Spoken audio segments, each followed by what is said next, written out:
उद्धवजी, तुम्ही त्या तुष्टीकरणाच्या राजकारणामध्ये इतके बरबटले आहात की तुम्हाला सावरकरांचाही विसर पडला।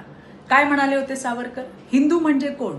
तर हिंदू म्हणजे सिंधू नदीपासून सिंधू सागरापर्यंत पसरलेल्या या भारत भूमीला जो आपला पितृभू आणि मातृभू मानतो तो हिंदू।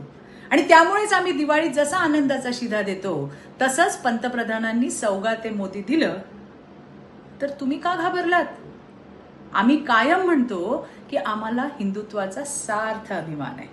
हिंदू हृदय सम्राट वंदनीय बाळासाहेब ठाकरे देखील म्हणाले होते की गर्व से कहो हम हिंदू आहे। त्या भूमिकेवर आजही आम्ही ठाम आहोत। पण तुमचं काय? उलेमा बोर्डाच्या 17 मागण्या मान्य करताना तुम्हाला हिंदुत्व आठवलं नाही उद्धवजी। वक्फ बोर्डाच्या सुधारित बिलाविरुद्ध तुमचे नेते मतदान करतात तेव्हा कुठं गेलं होतं हिंदुत्व? या देशाच्या 140 कोटी जनतेला आपलं कुटुंब मानणाऱ्या, वसुधैव कुटुंबकम म्हणत जगणाऱ्या आणि साऱ्या जगाला प्रेरणा देणाऱ्या प्रधानमंत्री मोदीजींबद्दल बोलण्याची तुमची कुवत आहे का? तुम्ही आजही जातीवाद करण्यात मशगूल आहात। देशाभिमान आणि राष्ट्राचा सन्मान याच्याशी तुमचं घेणं देणं नाही।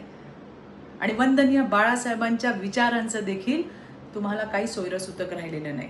त्यामुळे उद्धवजी, तुम्ही इफ्तार पार्टीची तयारी करा आणि त्यामध्ये औरंग्याचं गुणगान गाणाऱ्यांवरती टाळ्या वाजवा।